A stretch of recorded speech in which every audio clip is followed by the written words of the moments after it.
Also let you know that we're hosting an infrastructure funding session at the upcoming Tribal Conference on October 20th, along with speakers from the Indian Health Service, from HUD, USDA Rural Development, and in addition to that, the Indian Health Service California is hosting a session also on the 20th to discuss changes to the SDS scoring system that was put in place a couple of years ago. Secondly, I wanted to mention that as part of the National Drinking Water Infrastructure Needs Survey, which is conducted every 4 years, although the last one was done 9 years ago, EPA works with states and tribes to estimate the infrastructure needs of drinking water systems. So this survey forms the basis for future drinking water state revolving funds and also tribal set-asides for the following 4 years. So as part of this process, EPA expects to survey about 55 tribal public drinking water systems to assess their 20-year capital investment needs. So only a subset of drinking water systems are chosen to be assessed. There's just no way that we would be able to assess all systems. But the EPA team will be starting to collect data in January with the assistance of RCAC and the Indian Health Service. Data collection will be primarily done by email, telephone, and other electronic means. But more than anything, I just wanted to say that if your tribe is chosen for one of these surveys, please do everything you can to participate in the survey. The more needs that are accounted for, the higher likelihood for a larger portion of tribal set-aside funding in the coming 4 to 5 years. So I can't say enough how important it is that tribes participate if you're one of those tribes that have been chosen.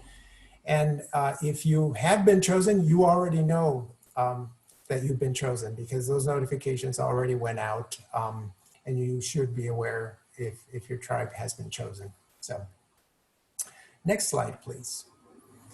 On the drinking water front, let me do something real quick, bear with me. I was clicking around and for some reason, never mind. On the drinking water updates, I want to just cover a few things very briefly because on October 14th, we're going to have some more in-depth drinking water sessions that are going to cover these topics. But I really wanted to briefly mention unsanitary surveys which by the way, for those who don't know what sanitary surveys are, these are on-site evaluations of a drinking water system's infrastructure and operations. Really to assess vulnerabilities to contamination. They are required to be done every 3 to 5 years at every drinking water system. And unfortunately in FY20, we had to postpone 22 of these surveys due to the pandemic. But we plan to resume these in short order, probably in mid-October, using, of course, appropriate COVID protocols to limit our on-site field staff exposure. So those water systems that will be surveyed in the fall will hear from EPA's contractor very soon to schedule on-site visits. EPA staff and technical assistance providers will participate in the entrance and exit conferences via phone or video conference. On the PFAS front, in the spring of 2021, EPA will begin offering a free and voluntary water sampling program for interested tribes and tribal water systems in particular to analyze for the presence of PFAS compounds in drinking water. This program will also be discussed further in the tribal drinking water session later in the tribal conference on the 14th, I believe. On lead and copper rule, last week the administrator signed a final rule to revise the lead and copper rule under the Safe Drinking Water Act. An overview of the rule changes and impacts to tribal drinking water systems is on the rulemaking sheet that we posted in the chat box, and also will be discussed at the upcoming tribal conference on the 14th. So if you are interested in more info on those 3 topics, please be sure to sign up for the workshop on the 14th in the agenda. Next slide, please. All right. One of the more important parts of what we do is to really work with tribes to build, water program capacity and their ability to achieve treatment in a similar manner as a state, or TAS. There are currently 114 tribes with Clean Water Act 106 authority, 105 tribes with 319 authority, and 24 tribes with TAS for water quality standards and certifications, and only 1 tribe, and the only tribe in the country to have authority for the PWSS drinking water program. In 2020, we had a record year of granting TAS authority to various tribes. As you heard earlier today, the regional administrator congratulated the various tribes in achieving TAS authority.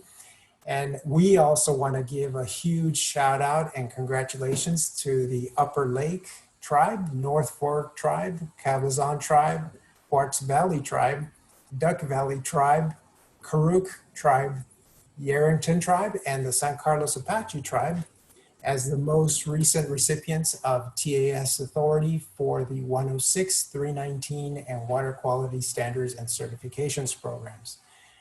Awesome achievement. Congratulations to you. I know it was a fairly significant lift and challenge, but you've done it.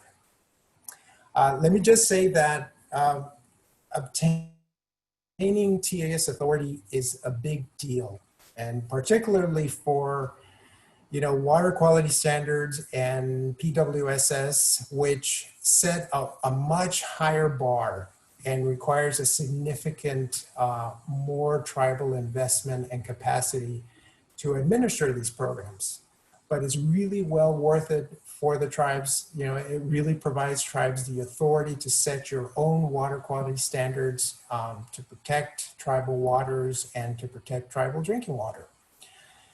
If you're interested in learning more about TAS, particularly with water quality standards and certifications, we're holding a 2-hour session as part of the tribal conference on the 20th, which I'll cover in a few of the next slides.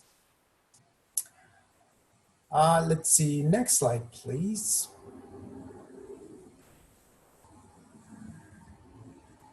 Let's see. So looking ahead, first on the budget, we talked a little bit yesterday at the RTalk. We are in a continuing resolution through December 11th, which means that the agency gets a percentage of our operating and program funding based on last year's budget until a new budget is approved by Congress. And believe it or not, in the prior years, we've gone all the way through almost April, May with continuing resolutions, which causes a lot of havoc, especially with the grant making process, because we don't have our full amounts. We may have different amounts if the budget is passed. So all I will say is thank you in advance for your patience. With respect to FY21 funding, I don't know how many of you, keep track of the EPA proposed budget and, the congressional, supplements that have gone on for the past 3 years, but we certainly expect the FY21 budget to be either similar or higher than the FY20 budget, which, as I mentioned, allocated about $39 million for tribal surface water, drinking water, and infrastructure set-aside programs.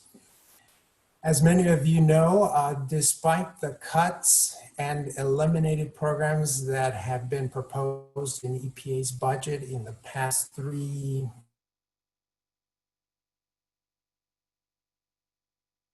budget cycles, 319 programs stored and funded those programs each and every year. So I don't want to alarm you that 319 may go away, but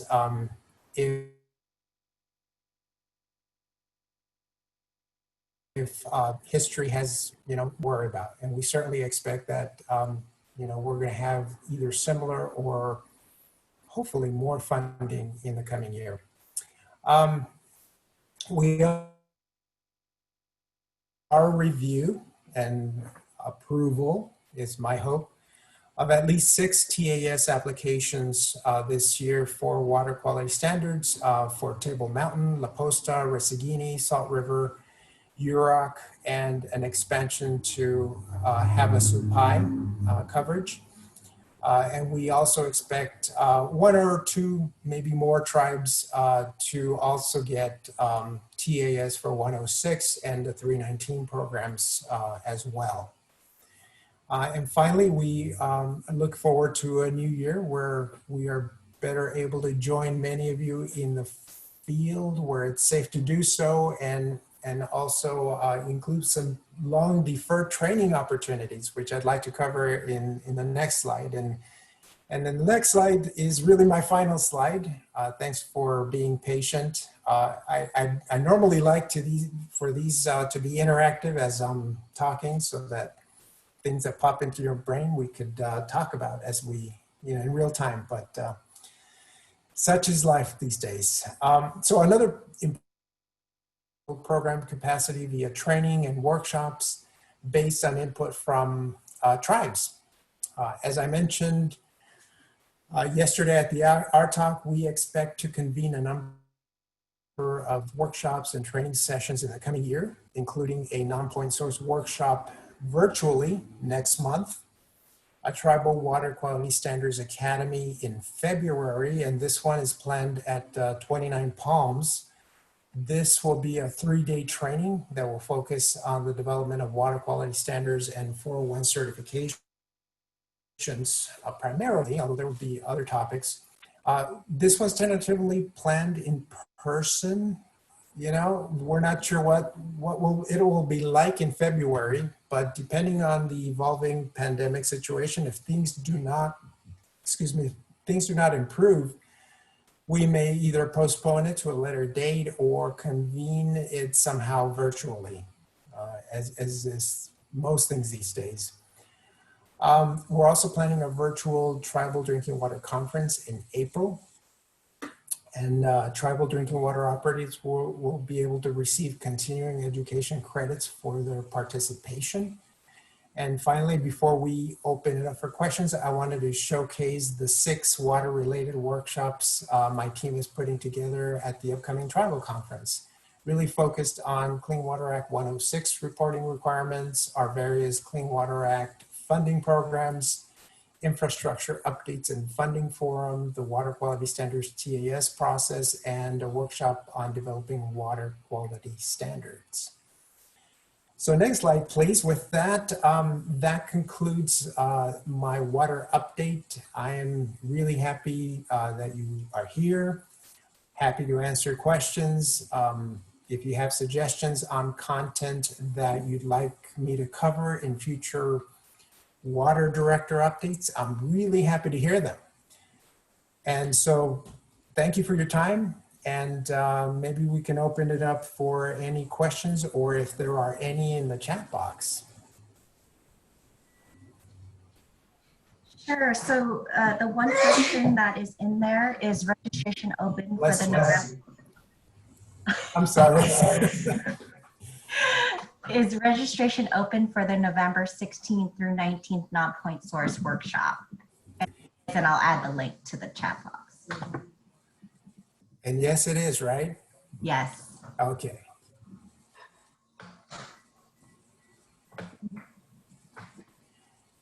Can I see the chat box? Oh, I guess I can.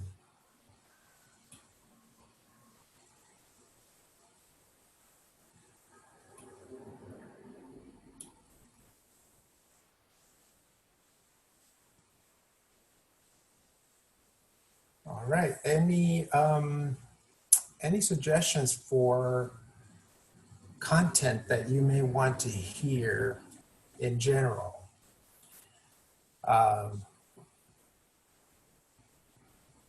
Coordination, communication.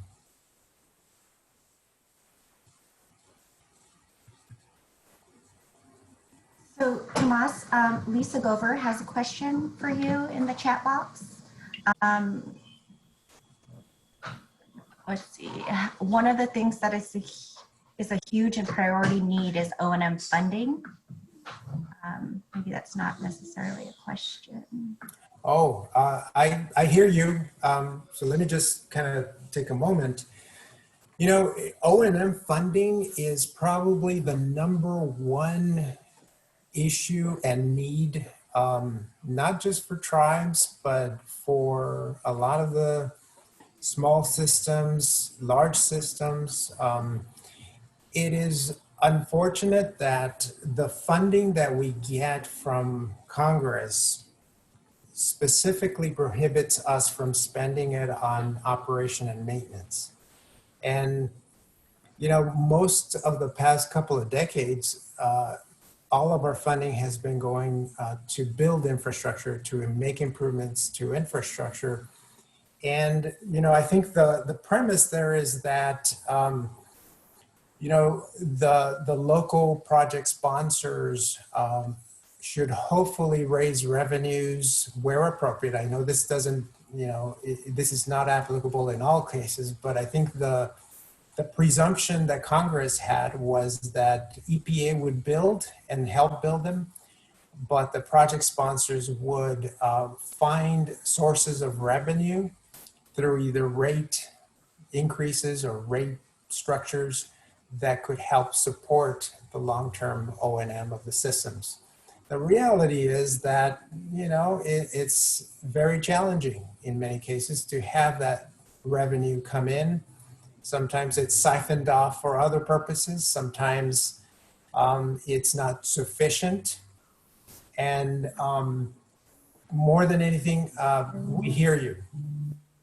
We wish we could use some of our infrastructure funding for O&M, but unfortunately, Congress does not allow us to do that. And, you know, we're working with, you know, partners, other entities to see if there are opportunities to, you know, provide support, but EPA itself is unable to fund O&M, unfortunately. But we hear you, and we know it's a significant challenge. So the next question, I believe, is from Mervyn Wright. How will EPA Region 9 support tribes with water quality control plans that may no longer include waters under the Clean Water Act with the new WOTUS rule? Let me see if I can read it. I didn't quite catch the whole thing.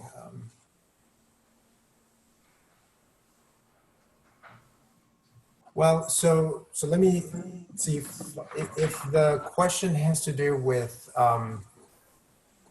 how EPA could support tribes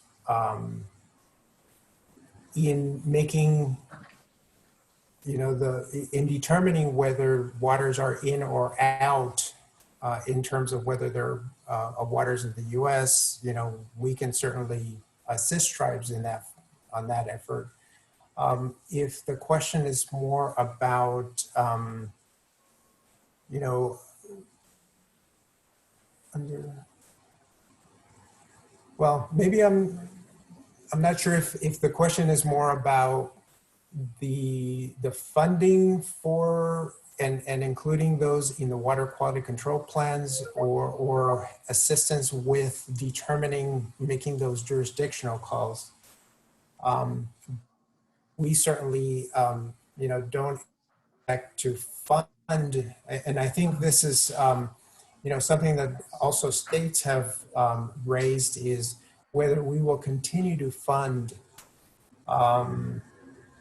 you know, water programs, especially when waters are no longer jurisdictional. I think the immediate answer, or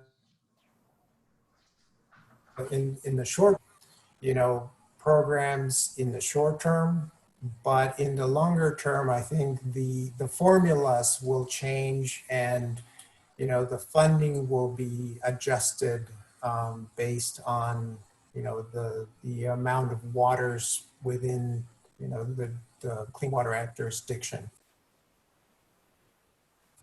Not sure if that answered your question. Of course, we're going to continue to offer technical assistance to any tribe that wants it, but immediate term, nothing's going to change on funding. We don't expect funding to change in the next 5 or so years. Maybe further down the line, there may be an adjustment, but as far as our headquarters has conveyed, no change is expected.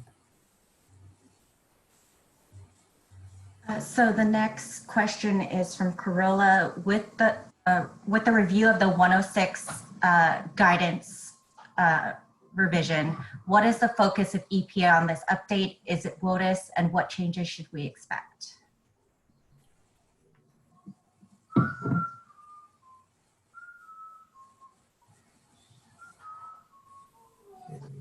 All right. Well, on this one, let me see if one of the team members could jump in on this one. I'm going to defer to my experts on the 106 solicitation and whether there's it seems like there's a two-part to that.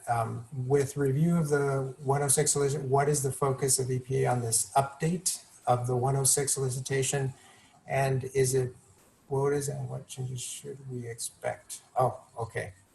So they're kind of. Well, so I might ask Jason to respond. I think this refers to the upcoming or the in-process revisions to that 106 guidance.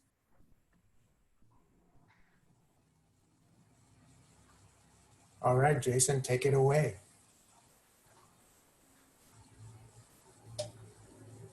Or sorry, Jason. Sorry, just figuring out how to unmute myself. I'm new to Zoom. Apologies. Danielle can jump in since she is our 106 guidance representative and representing both Region 9 and the country well for tribes. The guidance to, I think, jump to the specific part of the question about WOTUS, to my knowledge, is not at all, well, I shouldn't say at all, is not focused on WOTUS. It is not a major component of what's being discussed. As Tomas said, the 106 program is, we currently have no reason to believe that they are changing funding under 106 with respect to changes in WOTUS, nor do we have any reason to suspect that allowable activities in what you would monitor where are restricted by changes to WOTUS. So in short, WOTUS affecting neither the money nor the activities as things currently stand. Danielle could talk maybe a little bit more about the agency's plans, since this is a national effort to engage with tribes, on what that revised guidance looks like. Yeah, sure. So Jason is spot on. I think, we are still in the planning stages for this 106 guidance revision. Tomas and the rest of Region 9 management have been very vocal about making sure that tribes are involved in this process. This guidance is really for you and to advance your water quality programs and achieve your goals. So as of right now, the outreach has consisted of headquarters reaching out to the National Tribal Water Council. They plan on doing formal consultation, but in addition to that, we are really hoping to provide, continuous updates and outreach to figure out what tribes feel should be changed in the guidance, and what should be added, what should be deleted. One thing that we are focusing on is making sure that the guidance stays flexible in regards to what activities could or should be funded. I hope that answers your question. Let me know. Hey, Danielle, maybe Lisa's comment speaks to this. Will there be opportunities for tribal input on the revisions? Yes. So what the work group right now is hoping is to constantly talk with tribes, whether it's with the RTOC or individual tribes. Individual meaning that we're going to open it up to all tribes nationally, but speak one-on-one to each tribe as much as we can. And as we're revising the guidance and updating the guidance, letting tribes know this is what we're doing to make sure that we're getting input as we're rewriting it or updating it to make sure that it makes sense. Since basically tribes are the ones that use this guidance the most. Does that answer your question, Lisa? Good questions, Lisa. I noted that now that I can see the text, folks are being asked for a password as they're trying to sign up for workshops, I guess, on the link that we put in there. So we'll figure out what that is and then get back to folks. Let's see. Jim, do I have time for a call? Yeah, of course. If you want to talk about 106, we're happy to do so. And maybe if I don't know if you're the PO, Danielle, maybe you can coordinate and then we can have a conversation if we need to. Sure. Happy to do so.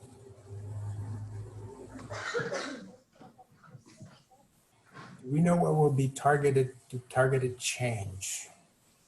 I presume this is for the 106.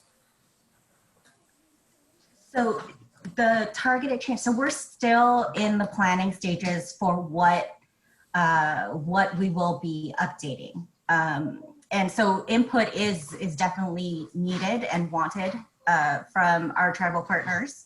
And like Tomas said, we can definitely set up another call to talk more in depth about this. But we are still in the planning stages and still getting input, and still would like input on what the tribes feel needs to be changed or updated with the guidance.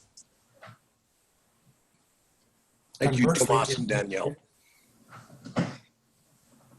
Yes, go ahead. Oh, I just wanted to say thank you for the response there, Tomas and Danielle. Of course. We're happy to, talk more about, the 106 issue.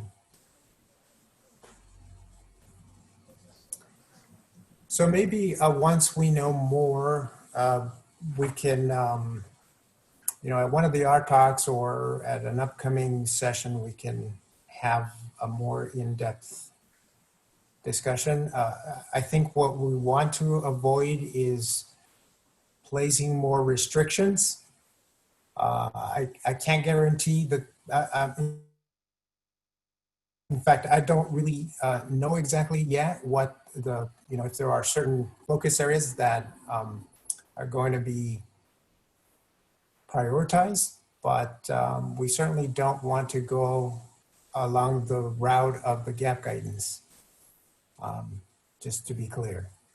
So when we know more, we'll engage with you and share information. And of course, we will be encouraging our headquarters to initiate some consultation, listening sessions, whatever it may be, as appropriate.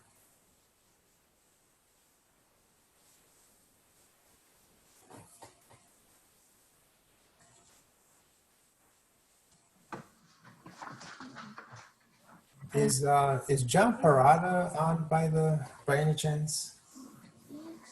He asked me a question yesterday about the sanitary survey contractor, so I had an answer for him. But we can follow up with him in case anybody's interested in the contractor that's going to be doing the sanitary surveys with us. It's going to be Sleeping Giant. Who comes up with those names? But anyway, they've been working with EPA for approximately 10 years, apparently, and have worked with many tribes. And so that is the contractor, specifically Jim Melstad, will be personally involved in the surveys with the EPA team. So wanted to let folks know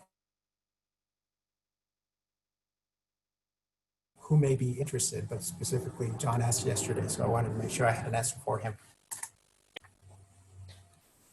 If I opened a new company, I guess Sleeping Giant would be a good name.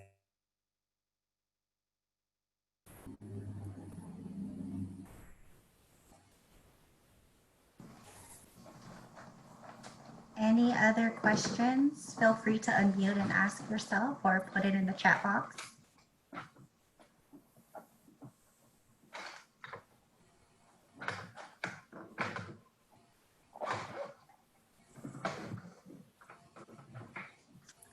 Any other questions, Tomas?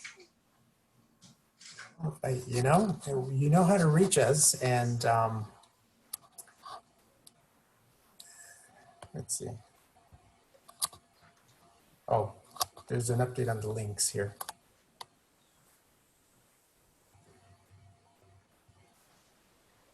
So apparently all of the chat boxes will be compiled and shared with everybody at some point.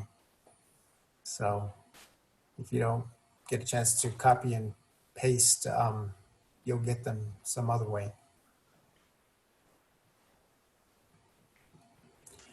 Well, sounds like I answered every single question you had.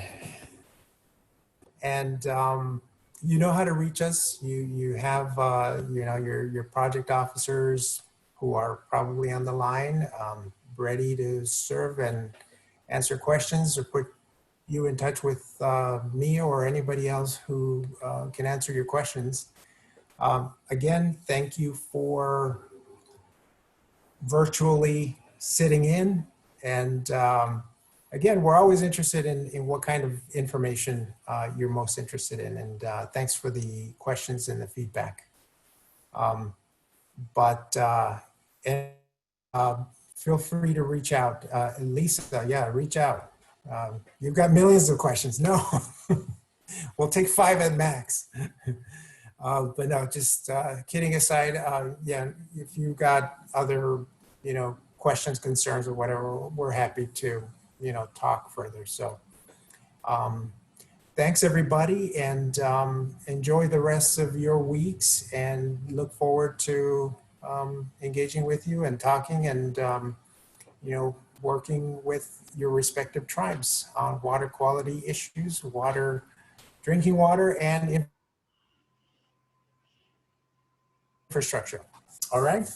Well, with that, enough. Thanks, everybody. Thank you.